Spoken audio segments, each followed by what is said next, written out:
Hello बच्चों, स्वागत है आपका टीबीआई बिहार बोर्ड में। आज हम लोग देखने वाले हैं प्रश्नावली 3.1 के लास्ट क्वेश्चन को, है ना। आइए हम लोग बिना समय गंवाए सीधे क्वेश्चन को पढ़ते हैं। हमारा क्वेश्चन है 2 केजी सेब और 1 केजी अंगूर का मूल्य किसी दिन 160 रुपया था। एक महीने बाद 4 केजी सेब और 2 केजी अंगूर का मूल्य कितना हो जाता है? 300 रुपये हो जाता है।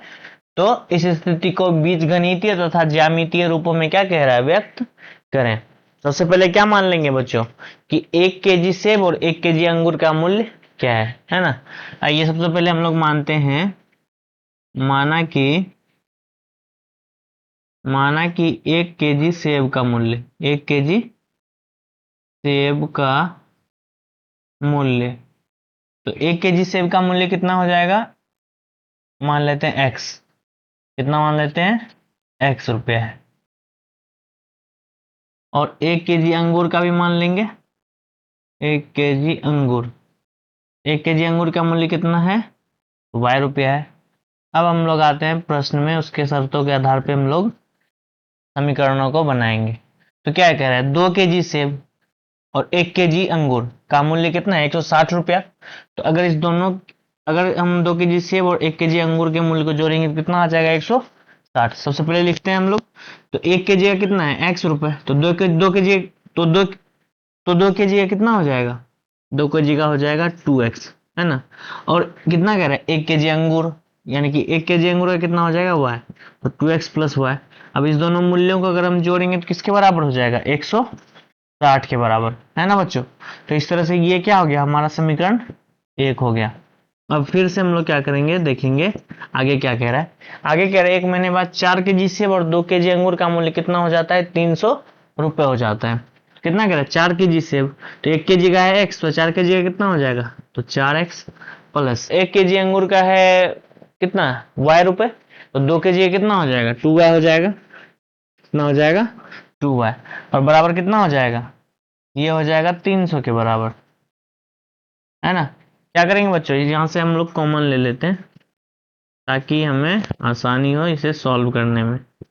बराबर 150, है ना, इंटू टू। टू क्या हो गया? कैंसिल। तो कितना आ गया? 2x plus Y equals to 150। ये क्या हो गया बच्चों? समीकरण 2, है ना। तो इस तरह से ये क्या आ गया हमारा? बीजगणितीय रूप तो आ गया, लेकिन अब हमें क्या निकालना पड़ेगा? ज्यामितीय रूप। क्या निकालना पड़ेगा? ज्यामितीय रूप, है ना। के लिए क्या करना पड़ेगा? सबसे पहले मान सारणी निकालना होगा। पहला क्या है बच्चों? पहला हमारा समीकरण क्या है? 2x plus Y equals to 160। इसका क्या निकालेंगे? सबसे पहले मान सारणी निकाल लेते हैं। ये x हो गया, ये y।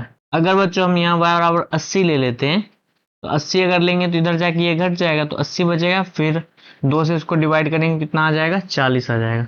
अगर हम y बराबर 80 ले लें, ये घटा 80 आया, 2 से उसको डिवाइड करके कितना आ गया? यहाँ 40 आ गया।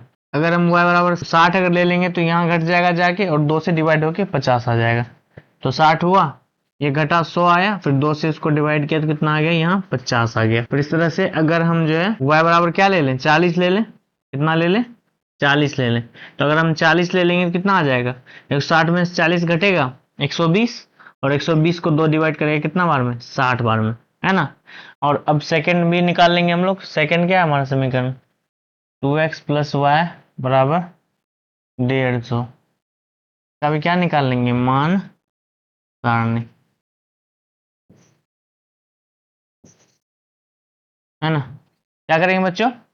यहाँ भी हम लोग अब मान रखते जाते हैं। यहाँ बच्चों अगर हम y बराबर 10 लेते हैं, ये 10 उधर जाके घटेगा, यानी वहां कितना बच जाएगा? 140। फिर ये 2 उसको डिवाइड करेगा तो कितना आ जाएगा? 70 आ जाएगा। अगर हम यहाँ y बराबर 30 ले लें, तो 30 लेने पे कितना आ जाएगा? इधर जाके 120 हो गया, फिर 2 से डिवाइड करके कितना आ जाएगा? 60 आ जाएगा। अब अगर हम इसे क्या कर दें? 50 ले लें y बराबर, तो कितना आ जाएगा? 50 जाके घटा 100, फिर 2 से उसको डिवाइड करेगा तो कितना आ जाएगा 50। तो इस तरह से बच्चों हमारा दोनों समीकरण का क्या आ गया, मान सारणी आ गया। और हम लोगों ने अभी पिछले 2 लेक्चर्स में सिर्फ यही सीखा कि जो है ग्राफ में हम लोग जो है कैसे मान सारणी को पुट करते हैं ना, और किस तरह से वहां रेखाएं बनती है। तो अगर बच्चों हम लोग को मान सारणी मिल गया तो अब ग्राफ खींचना आसान हो जाएगा। आप लोग जो है अपने अपने कॉपी में इन मान सारणी के ग्राफ को क्या करिएगा, खींच लीजिएगा, और वहां से आप लोगों को पता चल जाएगा इसके जो है कितने हल होंगे, है ना। इसको उसी विधि से क्या करना है, हल करना है ना बच्चों। तो इस तरह से बच्चों हमारा जो है एक्सरसाइज 3.1 जो है ये बहुत ही आसानी से खत्म हो चुका है। अगर बच्चों आप लोगों को कहीं भी डाउट है, कोई कंफ्यूजन है, तो आप लोग कमेंट बॉक्स में पूछ सकते हैं, या फिर जो है आप YouTube पे जाके अगर डिस्क्रिप्शन चेक करेंगे तो हमारा वहां व्हाट्सएप लिंक मिलेगा, आप लोग वहां से भी हम लोग को कांटेक्ट कर सकते हैं, है ना। तो मिलते हैं बच्चों नेक्स्ट अध्याय में, तब तक के लिए आप लोग अपना ध्यान रखिए। Bye bye, take care.